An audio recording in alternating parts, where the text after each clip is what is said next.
And none of this would have been possible if SpaceX hadn't figured out how to do what they do. Absolutely not. Let's be honest about this. Elon led the way here. He showed that, if he got the money for building Falcon 1 through Falcon 9 and Dragon, that there was a huge kind of pot of gold at the end of that rainbow. And this really allowed VC to open up to say, holy shit, these companies can actually exist and they're possible. This Week in Startups is brought to you by Squarespace. Turn your idea into a new website. Go to squarespace.com/twist for a free trial. When you're ready to launch, use offer code TWIST to save 10% off your first purchase of a website or domain. Pilot. Grow your business sustainably and operate more effectively. Pilot provides the most reliable accounting, CFO, and tax services for startups and small businesses. Head to pilot.com/twist and get 20% off the first 6 months. And Crowdbotics. Great ideas can change the world. And Crowdbotics is the fastest way to turn those ideas into code. Get a free scoping session for your next big app idea at crowdbotics.com/twist.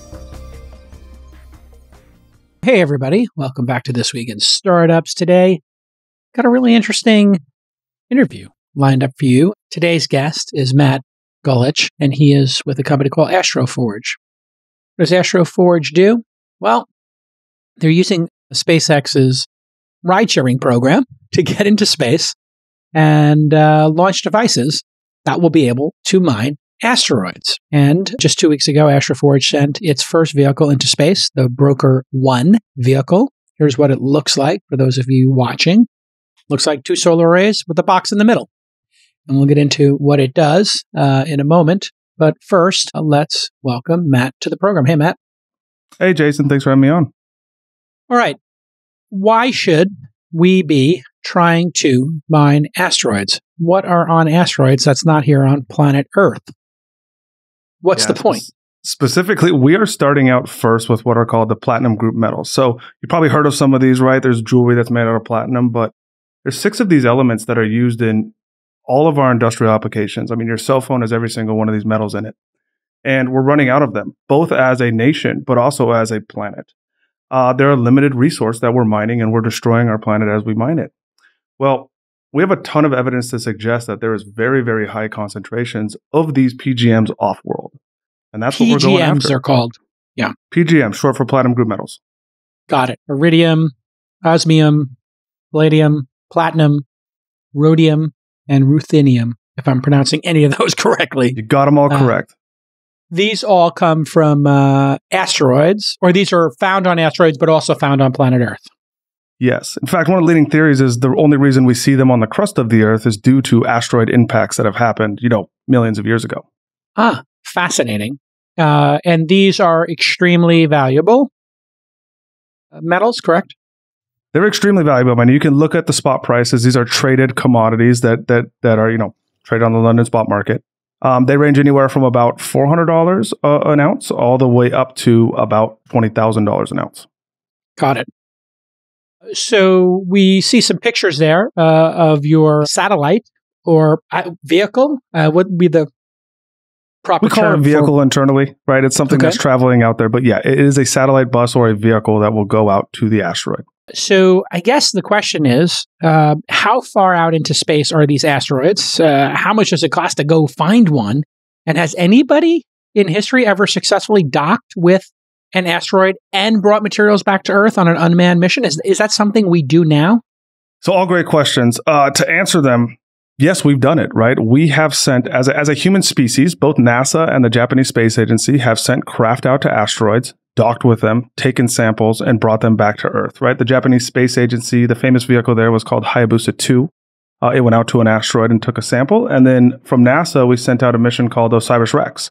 This mission went out to an asteroid called Bennu, took a sample of it, and I believe it's dropping it off this September. So this September, we'll have reentry from a Bennu sample, and we'll be studying it on Earth to see what it's made out of. So yes, space agencies have. Private companies have not. And we are definitely forging a path here into the future that hasn't been done before. These are very, very low-cost launches for us. We are taking a lot more risk than a large space agency would take. And that's the only way that the business case really closes here, right? You have to think differently. You have to think cheap. And you have to think non-scientific. And that's exactly what we're doing. All right, so let's talk about that a little more specifically. It's really affordable to get to space because of the engineers and the progress made at SpaceX, correct? I mean, space has been on the up for a while. We've seen SpaceX, which was backed off of, the government programs as we've gone forward. But yeah, SpaceX has revolutionized the price to get to space. More specifically, recently, they've revolutionized the price to get to the moon. I mean, think about it. We're launching from the moon. If I was going to tell you 10 years ago we were going to fly to the moon, you could have laughed me out of the room. The rocket at that time would have been a Delta IV, and that would have been, around $400 million. We could do it for a fraction of that cost now, which then allows us to send these very cheap vehicles into space and take a lot more risk. The ride is just that much cheaper. Got it. So you've sent the Blocker 1 up. What are the chances it finds an asteroid? And then I guess subsequently, what's the chances that it comes back? So Broker 1 went up to show that we could mine an asteroid in space. It is just in low Earth orbit. It is not going outside of Earth's gravity well. It is orbiting the Earth right now, and we'll start experimentation with it shortly to show that we can refine what we expect to be one of these asteroids, right? This ball of iron with very high concentrations of PGMs on it. Okay, so there's a low Earth orbit asteroid that you found out there? We brought up our own asteroid. Oh, I got it. Right, so you're just proving that this can work in space. We're proving that we can mine in space. Yep. Nobody has been able to really refine in space, right? And that's a big process of what we need to do. So we want to prove that in a very cheap, easy to use 6U CubeSat, which to be fair, SpaceX still has the transporter missions. That's what we went on. And those are a fraction of the cost that we could have even got to space 10 years ago. So what does that cost ballpark to send something up these days? Obviously, we're under NDAs with a lot of these companies. We can't talk about it, but you can go look on SpaceX's website, right? A rideshare slot is about $1.1 million to send. I believe those are 200 kilogram slots. Got it. Okay. So their standard ticket price is $1 million. It's very affordable. We're not talking about tens or hundreds of millions of dollars.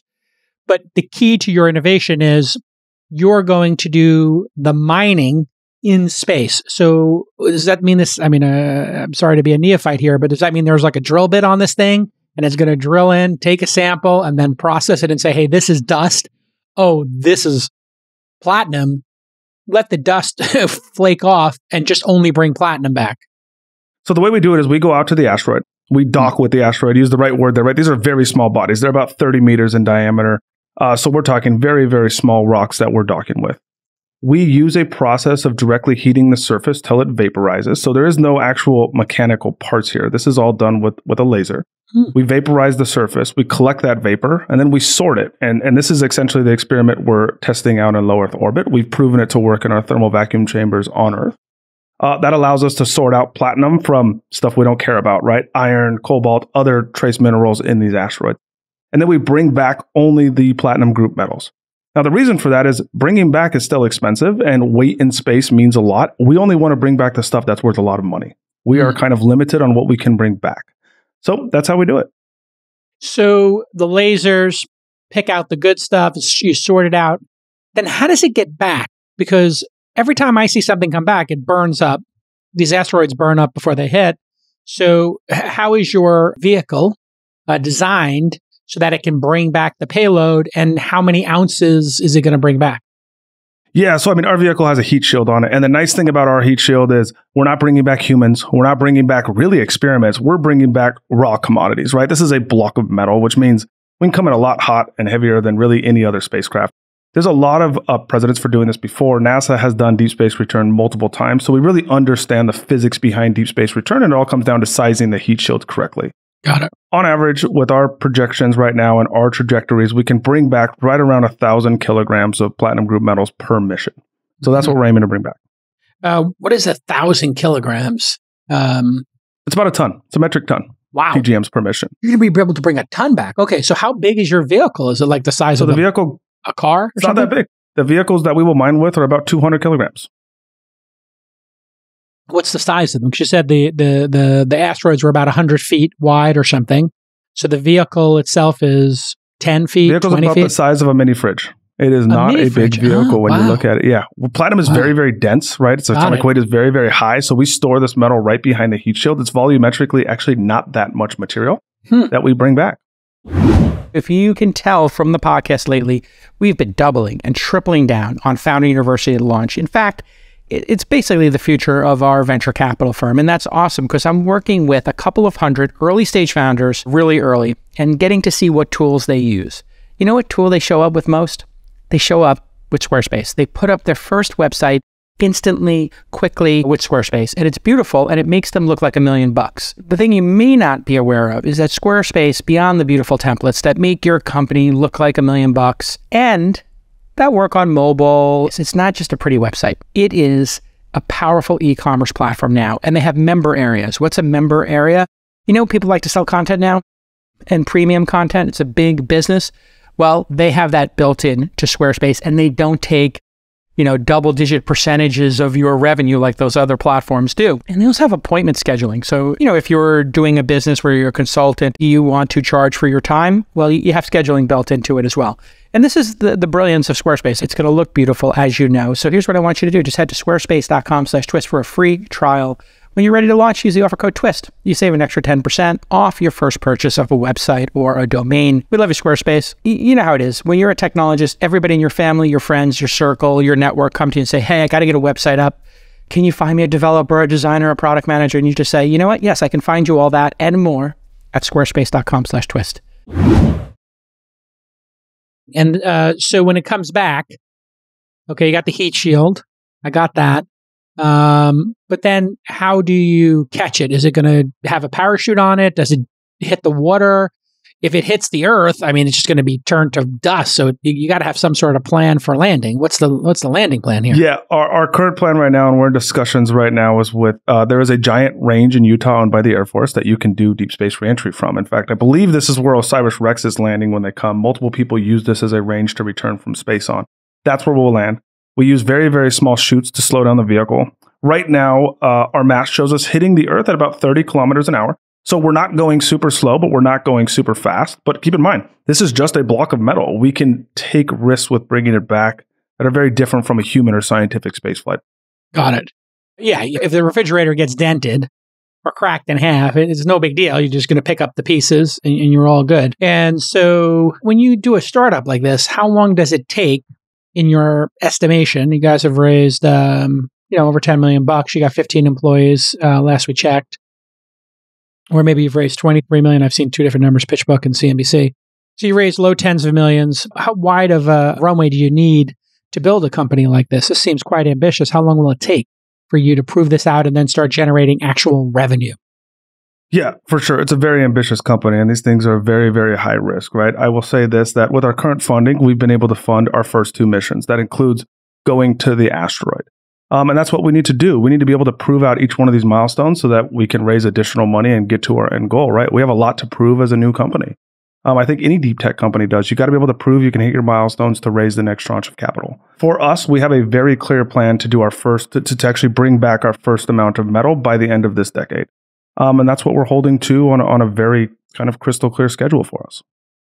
And if this works, what does the future look like? Are you going to be just sending out dozens of these every day to collect these? I mean, how does it scale, I guess, becomes the next question. So if you can pull off this insane mission and actually get a refrigerator full of platinum back to Earth or whatever other one is the most expensive, how do you scale it? And what does that look like? Yeah, I mean, look, we can start to talk about buying entire Falcon 9s instead of doing rideshare anymore and sending out multiple missions per rocket, or even going, I mean, I'm sure everybody watched the Starship launch, right? You can see what the future holds for us when we go about this and we talk about sending up hundreds of these vehicles to go out into space and mine. One other thing I'd like to touch on here is while we are starting out with mining the platinum group metals, our refinery can mine really any elemental metal. So as we go out there, we can start to mine other materials, bring them back to Earth, as long as the cost reward, benefits us per mission. It's got to be a profitable endeavor we're going after. And that's how we look at the future. We hope long-term to bring all mining off Earth. Mining is a very destructive process. It accounts for a huge amount of the CO2 emissions on Earth. I don't think we hear about it all the time because we don't have open pit mines in our backyard, right? They're not outside of LA or San Francisco, but they're damaging to the Earth. And we want to stop that. And I think this is the only way to do that going forward. And so when you find that like alien goo or stuff like that and biological stuff that will obviously cause like an alien invasion, you just don't, we recognize that and don't bring that back. that gets we just leave our ship there and we never return it home. good. Okay, good. I think that's really the big lesson of Sigourney Weaver's story arc is don't come back to Earth with any of that. Assume it's contaminated and do not come home no matter what. In all seriousness, as we think about this, what are the chances we find something out there that we are not aware of? When's the last time a space mission found something in space that was a material or an element that was new to us, us being humanity? So, yeah, it's always interesting here. Like when it comes to new elements, we don't find them in space. We do find some new molecules, right? In fact, Lindy, who is running the Psyche mission for NASA, just had a new material named after her because we find these things as we go out into space. None of them are going to be organic matter or aliens that can really take us over. Some of them may be hazardous. They may be radioactive in small amounts, right? But that'll be cleared out with our refining process. We won't be bringing that back. And those are all things that we'll have to kind of account for as we get there. But right now we have a pretty good idea of the asteroid, what we're going after, what it's made out of, what its concentrations are. And while we can always be surprised to some extent, I think this process will be pretty clean and safe, and there's not really a worry to humanity about us bringing it back. Keep in mind, we're going to very small bodies that are blasted by the solar winds and radiation all day long. We're not going to another planet that has an atmosphere that could harbor life. Yeah, and you've got some experience in crazy hardware-based startups. You worked at Bird Scooters, which had a really rough go of it. They couldn't figure out the unit economics there. And then you worked at Virgin Orbit and Virgin Galactic. Virgin Orbit couldn't make it work, and Virgin Galactic still in the game. So tell me, when you look at those three experiences, what have you learned that you know that we as founders may be making software or apps and things that are less ambitious about this hardware production cycle, the capitalization cycle, and just in general, how to run these companies to get the best chance of success? Yeah, I mean, I think, look, deep tech companies are very different than SaaS companies in some ways and very not different. It's still very important to be very capital efficient. Think about how you grow the company, not spend money on dumb shit that you don't need to. I mean, we have to really, really count our pennies here because they're so critical to us. The difference is the time that it takes to get to profitability and really these capital purchases we have to make. Instead of buying a SaaS subscription for $20 to increase my, or a subscription to OpenAI, like I'm buying a Falcon 9 rocket. That costs a lot more than $20 a month. And so planning for that, understanding the unit economics and the financing of that are very, very important to think of. At Virgin Orbit, we learned a lot. We got a lot of money very early at that company. We were able to grow, but Virgin tried really, really hard. There was a lot of great people there. Explain what Virgin Orbit did, because there's some confusion between Orbit and Galactic. I know Galactic is the one Chamath took by SPAC, and that was space tourism on that Galactic, glider or whatever it is that goes up on top of a plane. What was Virgin Orbit? Because it was a different company. Yeah, Virgin Orbit, we were launching a rocket off the wing of a 747. So from an engineering perspective, like this is amazing, right? You get to work on a rocket that's going to be dropped off a gigantic aircraft, light its engines, and try to go to space. It was a ton of fun to develop, to think about, to understand how to do it, to go through it. But at the end of the day, it pointed out one really big thing. You still have to have a business that makes sense. And at the end of the day, putting a rocket on a pad and pointing it towards space is a lot better space to start with than off the wing of an aircraft. And I think we saw that in their performance as a business. That was what Virgin missed. Kind of the same thing that Bird missed, right? Like you mentioned, the unit economics could never get there with the Bird vehicle. When we went to Bird, when I went to Bird, and that's where I met my co-founder, Jose, there was explosive growth at that company. We were doing some crazy, unheard of timelines, and it really showed me how fast a company could work when everybody was in sync and really going for it. It was kind of an eye-opener. But it still didn't, it still needed, it doesn't matter how fast you go or how successful you are. You have to still have a business at the end of the day that makes money. And Bird didn't have that. The unit economics didn't work out. That's been a big focus of us here. It's if this works out and if we can show that technically we can do everything, we better be able to make a shitload of money. And that's what we're going to do. Yeah, you better be able to find, some rare metals that are incredibly precious. Exactly. I mean, if you look at the Bird scooter phenomenon, it was loved and remains loved by a certain group of people in certain geographies. But let's be honest, these things cost $100, maybe $200. Those scooters were costing. They got the heck beat out of them, and paying more than $5 or $10, you're better off jumping in a Lyft or an Uber X. So there were better financial solutions out there. With Virgin Orbit, It seemed like a clever idea, but does it just turn out that it's too expensive, or it's just actually not a good idea because it doesn't scale? Because it does seem like 747s can get up to 40,000 feet. And is that just not enough of an advantage? It's not enough of an advantage. You have to overbuild that rocket a lot to handle different aero forces on it. It has to turn 90 degrees to go towards space, which is really, really difficult to do. And it introduces a lot of new forces. And at the end of the day, what do people care about in the space world? They care about price per kilogram. That's all that really matters. How cheap can you get me to space? When we're evaluating missions, that's what we look at. How cheap can it be to get to space? And Virgin wasn't competitive there. Got it. And then Virgin Galactic, that's actually working. They've done some missions, correct? Virgin Galactic has had a couple flights that have gone up, a couple one-offs here. I think they're still having a challenge scaling that and getting it to really production for space tourism. So they have some challenging times ahead of them. I think like all space companies do, right? You have to be able to perform and hit those milestones, and they've taken a lot longer than I think they would have hoped to get there. Okay, in the early days of a startup, you need to be focused on your product and your customers, right? You build a team, you build a product, and then you embrace a customer base and try to delight them. But you can't forget about getting your accounting dialed in. I see so many accounting horror stories. People are doing cash-based accounting versus accrual-based accounting. They're forgetting to do their tax returns. Maybe they're like taking a draw and not paying proper payroll taxes. Gosh, you can make so many mistakes. And these mistakes can be really damaging when you go to raise money down the road, or you get hit with penalties because you didn't do things properly. Well, there's good news. Pilot is an amazing service that provides you all the accounting, CFO, and tax services you need. And they're focused on startups like you. Any problems you're going to have, Pilot's seen it 100 times. So they're going to get your books tight from the start. And some big news, Pilot's annual virtual founder conference is happening on June 8th. And they'd love to have you join them. The vibe is 100% about actionable, concrete advice from seasoned operators and investors. And this stuff is really designed to help you run your startup perfectly. And they have an amazing speaker lineup. Folks from Stripe, Mercury, and Sequoia are all coming. So go to pilot.com/summit. If you want to get 20% off your first 6 months at Pilot, very easy. Go to pilot.com/twist. So pilot.com/summit for their summit. Pilot.com/twist to get 20% off the first 6 months. Is venture the right modality, funding source for these companies like yours? Or should this be government partnership?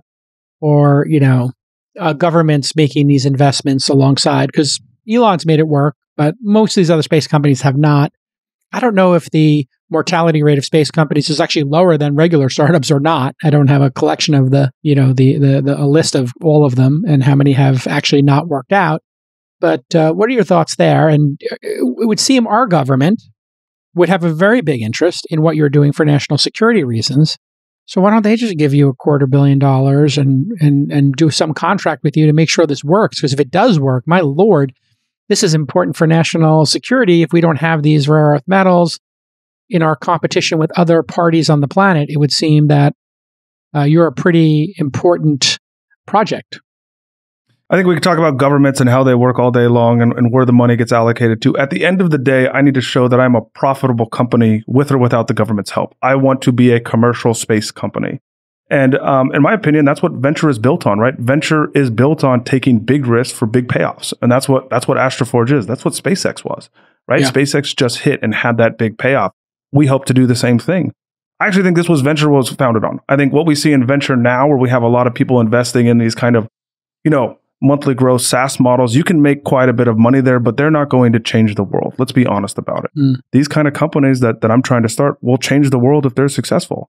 Yeah. And I think that's a different level for us to go after and what we're trying to do. And venture has been great to work with so far. We have a lot of support from obviously a lot of VC firms that have been huge for us, including, we came out of YC and then around with you got Gary Tan and Alexis Ohanian. So you got two amazing YC previous founders. Posterous was Gary Tan's company, and Reddit was Alexis's company. So you got some really great support there from them. And then now you've just got to level up to the next level of scale VC, I guess. Yeah, exactly. And we've had great support from our investors. And as we continue to go forward, we'll see what happens. But again, in these kind of deep tech things, it's all on us right now. We got to hit our milestones that show we can perform and make it to the damn asteroid. And that's what we hope to do at the end of this year. And none of this would have been possible if SpaceX hadn't figured out how to do what they do. Absolutely not. Let's be honest about this. Elon led the way here. He showed that, if he got the money for building Falcon 1 through Falcon 9 and Dragon, that there was a huge kind of pot of gold at the end of that rainbow. And this really allowed VC to open up to say, holy shit, these companies can actually exist and they're possible. And I mean, again, 20 years ago, I think we would have been laughed out of every room because it just wasn't feasible to do. In fact, you saw this, right? Planetary Resources and Deep Space Industries, the two asteroid mining companies that came before us, their cost models were just so much higher than ours are now to go try to do the same thing. I mean, both of those founders have been awesome and been very helpful to us. And I think their timing was just off. I think the timing is now for this to happen due to rideshare and the decrease in launch cost. I mean, Planetary Resources started in 2009. So they basically started not long after SpaceX. And you're starting 12 years later, or more than a decade later. That's actually a huge opportunity for you, because it would be like starting, if you look at YouTube, you look at Dropbox, those services, they only worked because of Amazon's cloud computing offering, lowering the cost of storage S1 or S3, whatever it was called back in the day. I think it's still called S3. Those kind of enabling technologies made new services available. And that's what you're doing. You are a service that's made available because of the cloud platform that is SpaceX's cloud. And it's not just SpaceX. It is the whole space economy that has really matured to the fact that we can buy satellites. We can buy pretty much everything we want on the vehicle to go do this. The components. Yeah, so how much of the components are you making, and how much of the components are off the shelf or OEMs, as they say? Yeah. So for this, the Broker 2 mission that we are sending out, we have bought the spacecraft. So we are not building the spacecraft. The spacecraft is being built for us. Now, that being said, we work very, very closely with the people building the spacecraft because we still have to program it. We have to teach it where to go. We build the images on it that are going to take pictures of the asteroid. We obviously do a lot of the software that's on these vehicles. So it's not like we just set it and forget it, right? There's a lot of work that goes into it with the spacecraft. But the fact that I don't have to build solar panels or figure out how reaction wheels work or buy, an attitude system or even our propulsion system, that is a huge time saver for me. That's the only reason why we can do this so quickly. I mean, one of the things we did recently is we came out of starting the company, and 16 months later we were in space. That's actually not like a good sign on AstroForge. I mean, yeah, we were able to move quick. That's actually a really good sign on the space economy and where it's at. The fact that we could do that fast, right? From inception to being in space in less than a year and a half. That's unheard of.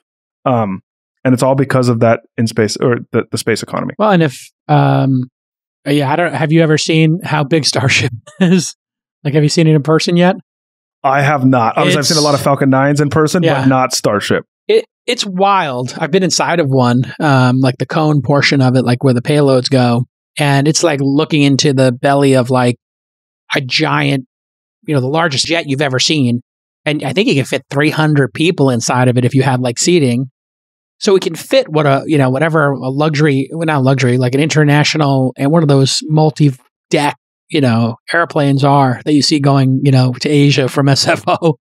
It can fit a lot of people and our cargo. And he seems to think he can get 2 or 3 more of those out this year, perhaps more. I think it's going to be pretty crazy how cheaper this is going to get. And you might be able never to bet against 10. Elon. I think we've all seen that when it comes to space. Like, never bet against Elon. He has shown so much progress with SpaceX, and obviously, I mean, my co-founder came from SpaceX. We know a lot of people at SpaceX. It is great to see what that company has done and what they continue to do, and the fact that they continue to iterate this far into the game, I think, really goes to show how awesome of a company it is. And we're really just building a company off the backs of SpaceX. And it's amazing they can get the satellite, and then you only have to build the software, the drill bits, whatever it is, the lasers. That's also amazing. It's like being able to buy, like, I don't know, an ICE engine and the transmission and a bunch of other pieces to put into your car. And then, man, you just narrows your focus to what really matters. How many people do you have at the company? We have 17. As of today, we have 17, which would be crazy if I told you we're going to go mine an asteroid with 17 people. But I think hopefully with understanding that most of this can be purchased, we don't have to reinvent the wheel. We can do this with a very, very slimmed down workforce and keep it small. And that's the goal of the company.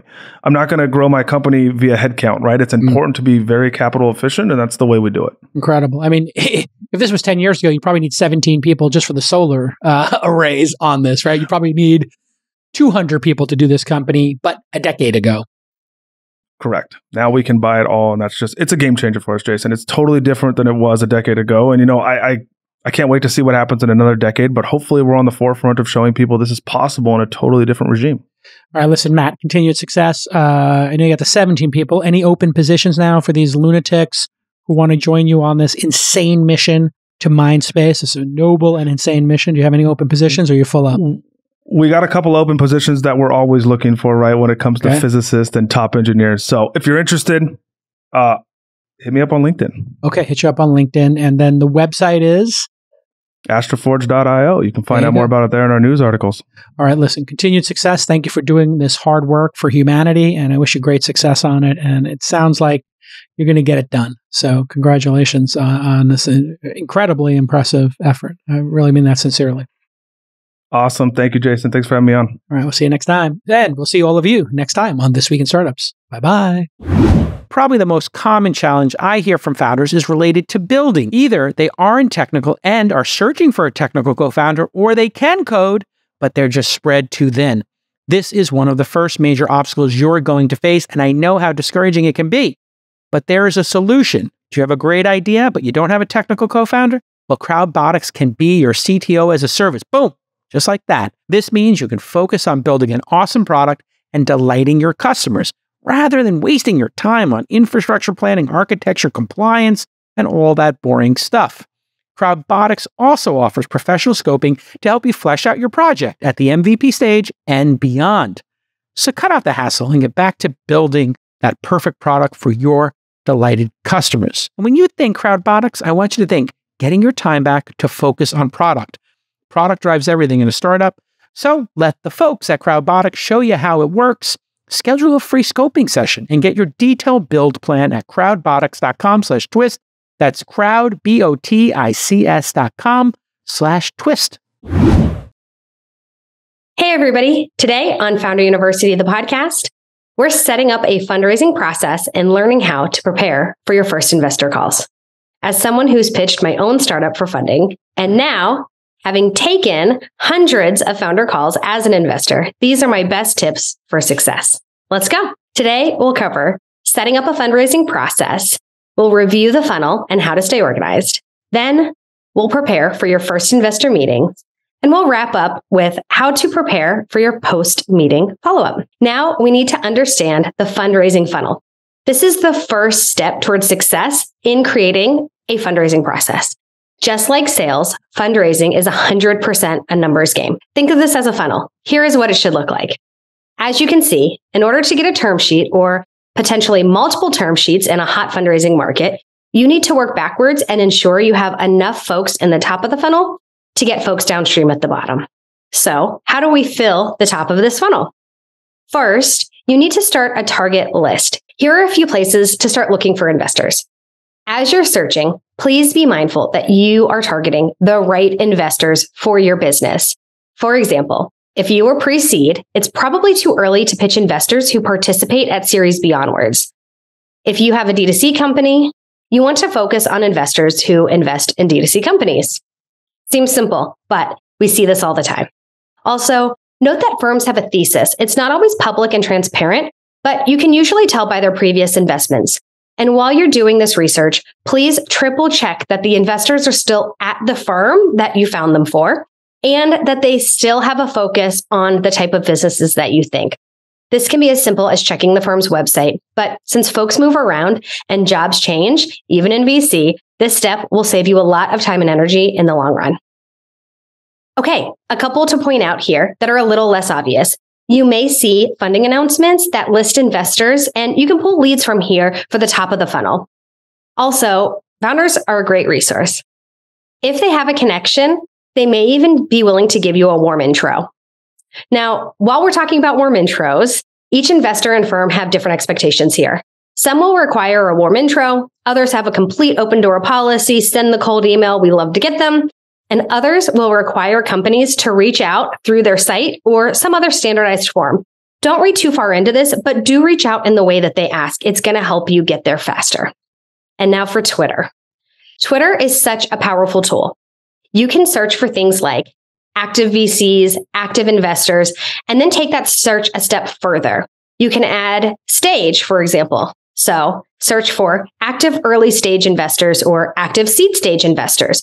You can see on the examples here that these are really recent threads, and they also have a ton of replies. In addition to finding lists by stage, you can keep searching even deeper on Twitter.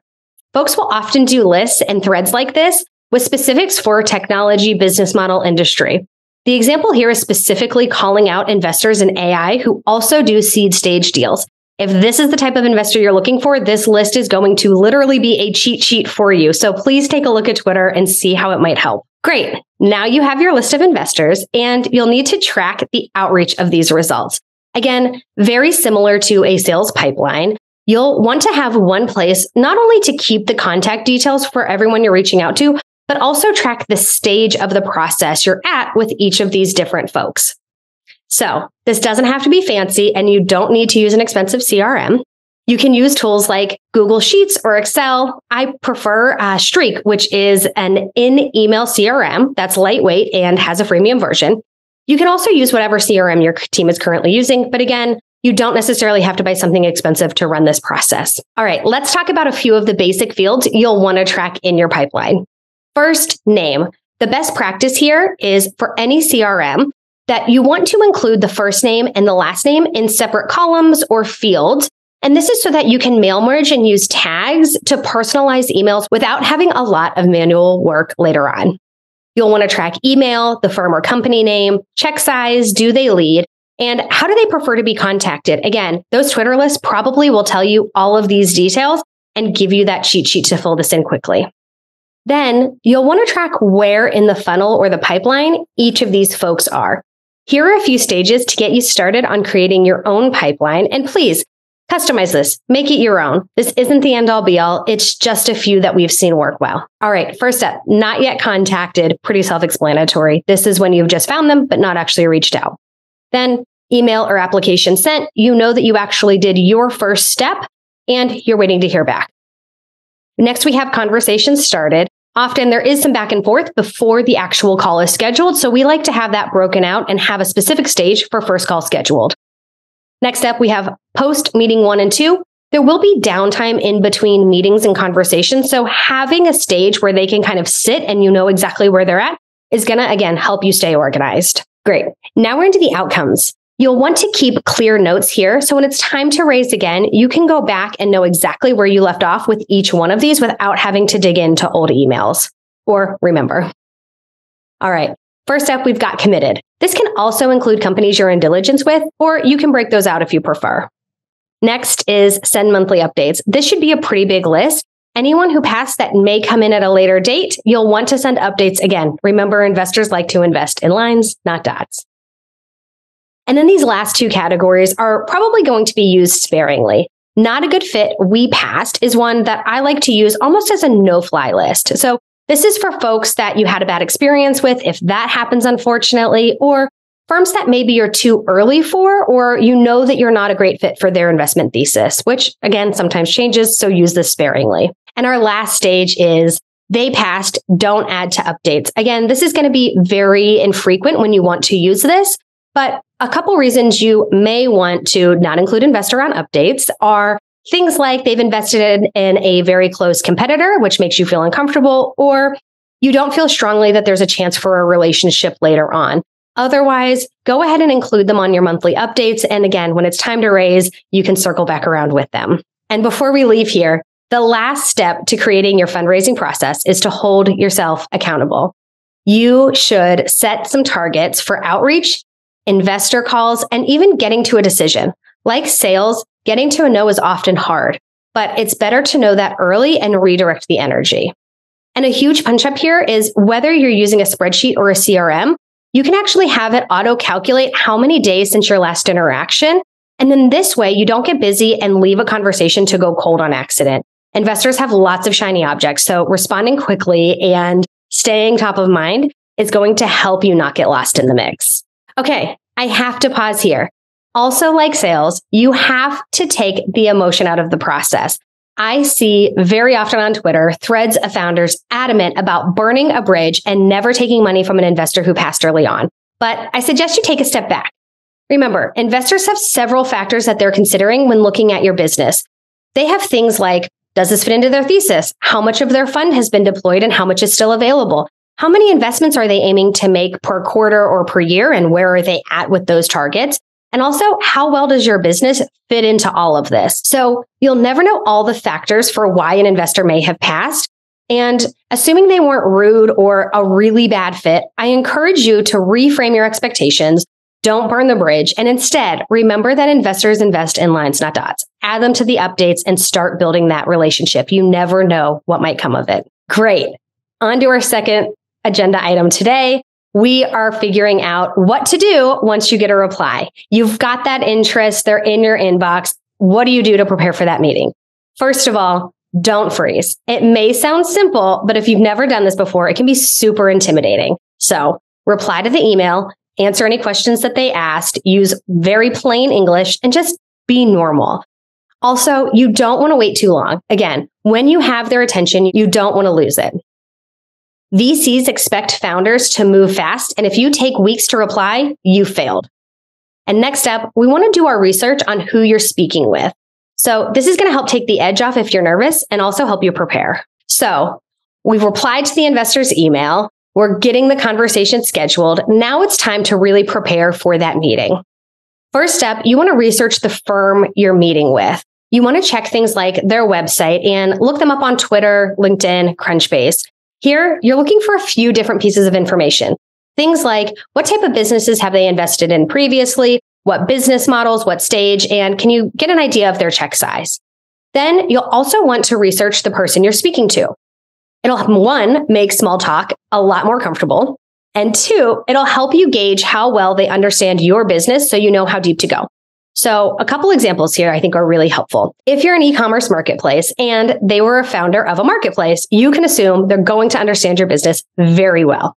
In contrast, if you're building a highly technical product or building in an industry that they don't have deep experience in, you'll want to be mindful of the language you use and how deep you go. So for example, if you are pitching a security startup to an investor who doesn't have experience specifically working in security, you'll want to be mindful of how technical you are, as well as what acronyms you're using. Our next pre-meeting prep step is to send materials for them to review. Not all investors will have time to read through everything you send, but if they do, you'll be able to start the conversation on second base. Make sure that these materials are easy to access and quick to consume. If it's anything dense, it will probably be ignored. Some of the materials that you may want to send are things like a loom, which is great. A deck, also really helpful. You can also consider sending materials that overcome key objections you anticipate the investor will have. So, for example, you might include a timely article that helps explain your why now if that's a question you've received several times before and know that they're going to ask. All right, our last step of pre-meeting call prep. You want to have questions prepared. Here are some basic questions you can ask if you're not sure. So, things like, what is your investment thesis and how do we fit into it? What size check do you write? Do you lead? And how many investments do you make a year? You can also ask things like, how do you support founders beyond the check? And here's a pointed one. What would it take for you to invest in our round? This last one here is really interesting, especially if you're talking to someone who's a little less senior. Understand that they can be a champion for you. You can ask, do you need anything from me to help you pitch this internally? This could be the difference in them asking for what they need and maybe too embarrassed to ask alone, or them passing because it's not handy and it's not outright clear. Great. Now, our last step of our session today, how do we prep our post-meeting follow-up? As a general rule, you'll want to follow up the same day or next. So everything you want to send afterwards, you should have prepared in advance so that you're avoiding the fire drill after the call. These are a few of the things that we suggest having prepared in advance. In your follow-up, here's a few things you can send. A deck, a loom, any requested items they had during the call. And here's the really critical piece to help you stand out. Follow up on any concerns or questions they had on your call, especially if you asked, what would it take for you to invest? Or do you have any concerns? And they outright tell you, go ahead and overcome those in your follow-up email, even if you talked about it on the call. Here's a great example. If they ask about market size and seem skeptical with your response, you can send a bottom-up TAM and any supporting links or data to help you explain how the market is actually what you think it is and not what they have made assumptions based on. So let's imagine you have your call and you don't hear back. It is okay to follow up and ping them in a week or two. Please note though, every time you ping an investor, you want to have something of substance to share, not just, hey, floating this to the top. You'll want to include either some update to catch their attention or some new piece of information that will get them re-excited. Rather than, hey, floating this to the top, a better option would be just checking in to see if you needed any additional information. Since our meeting, I've signed 2 new customers and crossed $20,000 in monthly revenue. And if you don't hear back, go ahead, add them to your monthly updates so that you're staying top of mind and hopefully you can convert them over time. All right, folks, that's it for today's episode of Founder University, the podcast. Thanks for joining me as we set up a fundraising process and prepare to crush it in our first investor calls.